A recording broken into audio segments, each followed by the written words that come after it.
أعوذ بالله من الشيطان الرجيم بسم الله الرحمن الرحيم الحمد لله الذي هدانا لهذا وما كنا لنهتدي لولا أن هدانا الله لقد جاءت رسل ربنا بالحق والصلاة والسلام على سيدنا ونبينا مولانا أبي القاسم محمد اللهم صل على محمد وآل محمد وأهل بيته الطيبين الطاهرين المعصومين الذين أذهب الله عنهم الرجس وطهرهم تطهيرا وأصحابه المنتجبين الذين اتبعوهم بإحسان رضي الله عنه ورضوا عنه لا سيما على بقية الله المنتظر قال الله عز وجل الذين يؤمنون بالغيب ويقيمون الصلاة ومما رزقناهم ينفقون والذين يؤمنون بما أنزل إليك وما أنزل من قبلك وبالآخرة هم يوقنون. حق نماز کہوں یا یہ کہ نماز کی بہترین صفتوں کے بارے میں کہیں. آپ جب الف لام میم کا سورہ شروع کرتے ہیں تو اس وقت میں پہلی آیت یہی ہے الف لام میم ذالک الکتاب لا ریب فیہ. تو یہ جو ہے اللہ تبارک و تعالیٰ ان مومنین کی صفات کو جو متقین ہیں یہاں پر بیان کرتا ہے کہ 5 صفتیں اساسی ہیں متقین کے لیے اور پرہیزگاروں کے لیے. بنیادی جو صفات بیان کی گئی ہیں وہ یہ ہے کہ پہلی بات جو ہے ایمان بالغیب ہے، یعنی وہ مومن جو غیب پر ایمان رکھتا ہے. دوسری چیز جو ہے نماز کو قائم کرتا ہے. یہ اصل میں نماز کو قائم کرنا ارتباط باخدا ہے، جیسا کہ قرآن میں جگہ آیا ہوا ہے کہ تم میرا ذکر کرو، اذکرنی اذکرکم، تم میرا ذکر کرو، تم ہمیں یاد کرو، ہم تمہیں یاد کریں گے.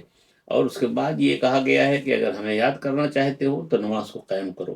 اس پہلی آیت میں بھی نماز کے قائم کا ذکر ہے. اس کے بعد انسانوں سے کس طرح آپ کا ارتباط ہے، یہ انفاق فی سبیل اللہ ہے، یعنی خرچ کرنا.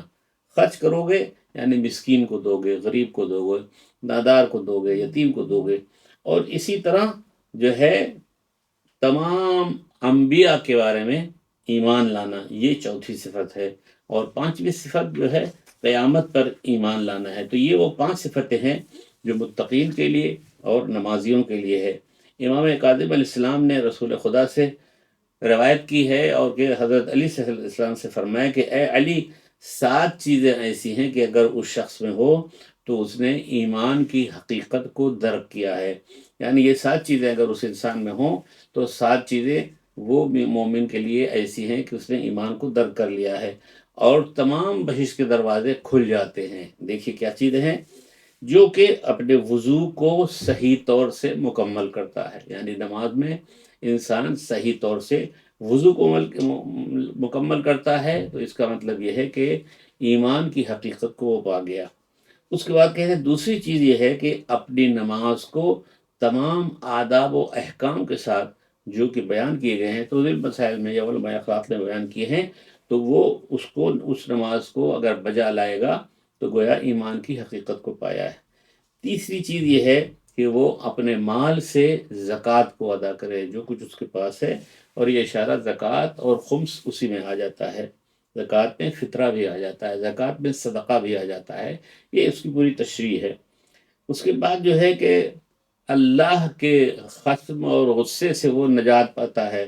خشم سے، اس کے غصے سے وہ محفوظ رہتا ہے. 5ویں صفت یہ ایمان کے درک کرنے کے بارے میں ہے کہ 5ویں صفت یہ ہے کہ اس کی زبان حرام الفاظ سے محفوظ رہتے ہیں، کہ وہ اس کی زبان سے کوئی غلط بات نہیں نکلتی ہے.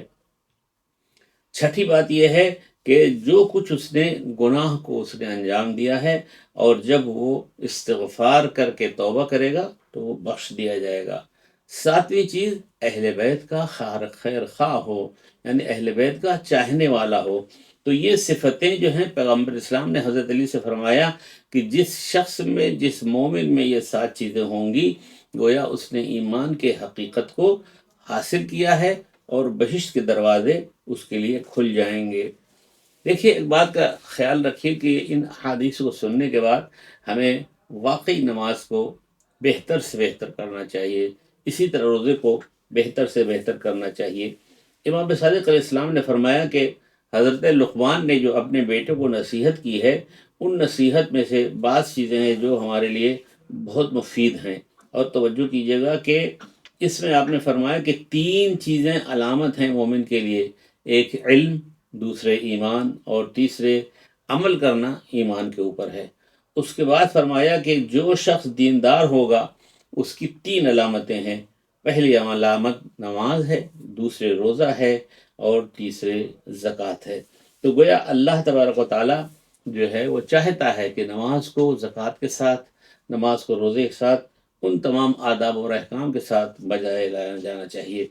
خاص طور سے نماز اگر جماعت کے ساتھ قائم ہو، یا نماز جو ہے اذان اور اقامت کے ساتھ قائم ہو، خاص طور سے اذان اقامت کے ساتھ، تو اس کے پیچھے 2 صف فرشتوں کے کھڑے ہو جاتے ہیں شروع سے لے کے آخر تک، اور وہاں ایسا آدمی پہنچ نہیں سکتا ہے جس نے اذان و اقامت کے ساتھ نماز کو صحیح طور سے ادا کیا ہو۔ نماز کے ذریعے سے مشکلات کو حل کیا جا سکتا ہے، جیسا کہ قرآن کی آیت ہے وَاسْتَعِینُوا بِالصَّبْرِ وَالصَّلَاةِ۔ دیکھو تم اپنی مشکلوں وَاسْتَعِینُوا بِالصَّبْرِ وَالصَّلَاةِ، اپنی مشکلات کو حل کرو، مدد چاہو نماز سے اور روزے سے۔ یہاں پر عشق ہوگا نماز سے تو ہم کامیابی کی طرف جائیں گے۔ اور اس طرح ہمیں دیکھنا ہے کہ نماز میں جو ہے ہم کو کس کس طرح نشاط اور زندگی ملتی ہے، اس کے بارے میں گزشتہ گفتگو میں عرض کر چکا ہوں، لیکن اس بات میں کہ انسان توجہ نہیں دیتا ہے نماز کی طرف اور تارک الصلاۃ ہوتا ہے، اس کے لیے تارکین نماز کے لیے بتایا ہے کہ اس کی 4 قسمیں ہیں۔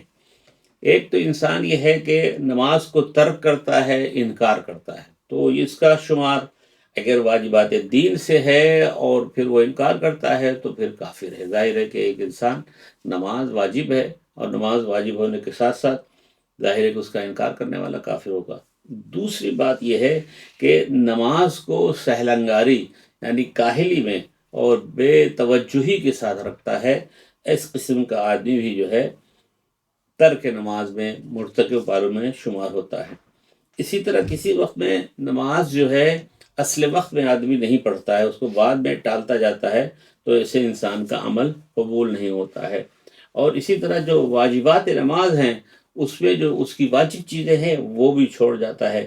رسول خدا نے ایک انسان کو دیکھا آیا ہوا بہت تیزی کے ساتھ نماز پڑھ رہا ہے اور اس میں رکوع اور سجود کو جلدی جلدی پڑھ رہا ہے، تو اس نے کہا کہ یہ دزد ہے، یعنی یہ چور ہے، یعنی نماز میں یہ چوری کر رہا ہے کہ صحیح طور سے نماز کو نہیں پڑھ رہا ہے۔ اور انہوں نے فرمایا، رسول اسلام نے فرمایا کہ رکوع اور سجود کو صحیح طور سے انجام دینا چاہیے۔ پیغمبر اسلام نے جناب فاطمہ زہرا سلام اللہ علیہ سے فرمایا کہ ایسا انسان جو نماز کو سبک شمار کرتا ہے، نماز کو ہلکا شمار کرتا ہے، اس کے لیے اللہ تبارک و تعالیٰ جو ہے دنیا میں، آخرت میں اور قبر ملا کے 15 طریقے سے مصیبت اس کے اوپر آتی ہے۔ جو نماز کو ہلکا شمار کرتا ہے، سبک شمار کرتا ہے، اور وہ کیسے ہے؟ فرمایا کہ 6 قسم کی بلائیں دنیا میں ہوتی ہیں، 3 قسم کی بلا موت کے وقت میں ہوتی ہے، 3 قسم کی بلا عالم قبر میں ہوتی ہے، اور 3 قسم کی بلا جس وقت میں وہ قیامت کے دن اٹھے گا۔ اب ذرا جلدی جلدی سن لیجئے کہ 6 بلائیں جو دنیا میں ہوتی ہیں، یرفع اللہ البرکہ من عمرہ، اللہ اس کی عمر سے برکت کو اٹھا لیتا ہے۔ یہ دنیا میں بلا ہے، یعنی انسان جو نماز کو سبک سمجھے، ہلکا سمجھے، ویلو نہ دے تو اس کی عمر کم ہو جاتی ہے۔ وَيَرْفَعُ اللَّهُ الْبَرَكَ مِنْ رِزْقِهِ، اور اس کی رزق سے بھی برکت ختم ہو جاتی ہے، یہ دوسری بلا ہے۔